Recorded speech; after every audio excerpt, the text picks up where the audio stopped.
Welcome guys once again to the session.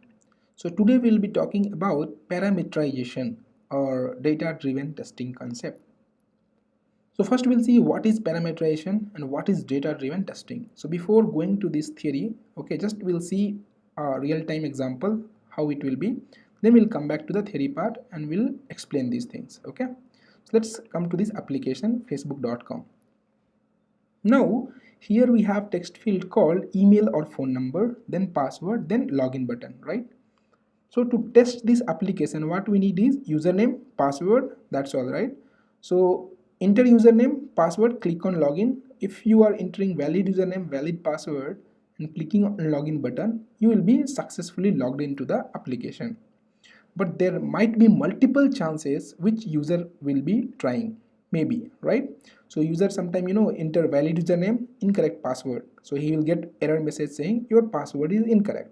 Sometime invalid username and valid password, he by mistake he have entered something at instead of at the rate he have entered 2, he have forget to enter the shift button. Okay, many times multiple cases may come. So in that case we should be able to capture those scenario, and proper error message should display to the user so that user should be able to understand, okay, this is the reason why I'm getting the error.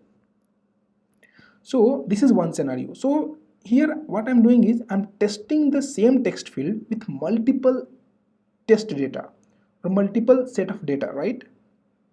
So this is one example. Now if you'll come to this sign up page, so here if you'll see, so I have multiple field, like let me just explain you this field.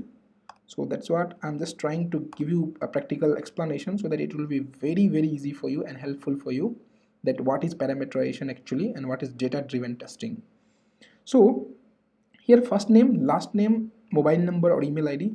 So first time if you will automate using Selenium WebDriver or API automation, whatever you did, okay, so we'll test with valid username, valid password, everything. Will click on sign up button and you will be successfully registered.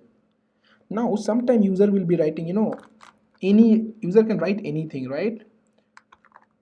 So we have to check with multiple set of data we have to try whether it is applicable or not. So if I'll enter, so see, this is valid now but this is invalid, so it is telling please enter a valid mobile number or email address, means these kinds of data is not allowed at this particular text field. Perfect. So for the same test we don't have to write multiple test script. Okay, so basically parameterization we need when we have to test the same text field, okay, with multiple input or multiple test data. In that case we'll go for parameterization or data driven testing.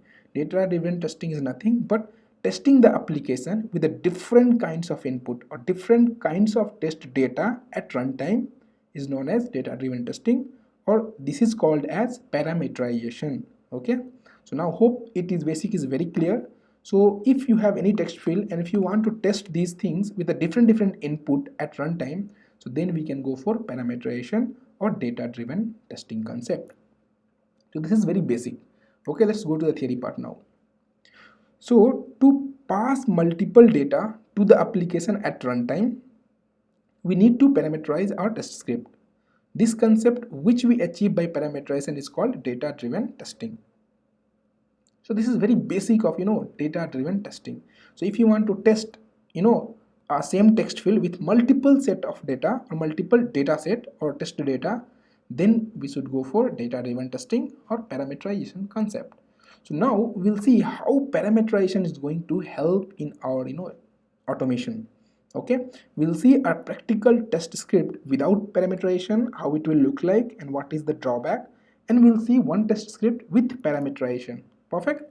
So let's go ahead and continue the real-time example and explanation for this session. So thank you for watching. See you in the next.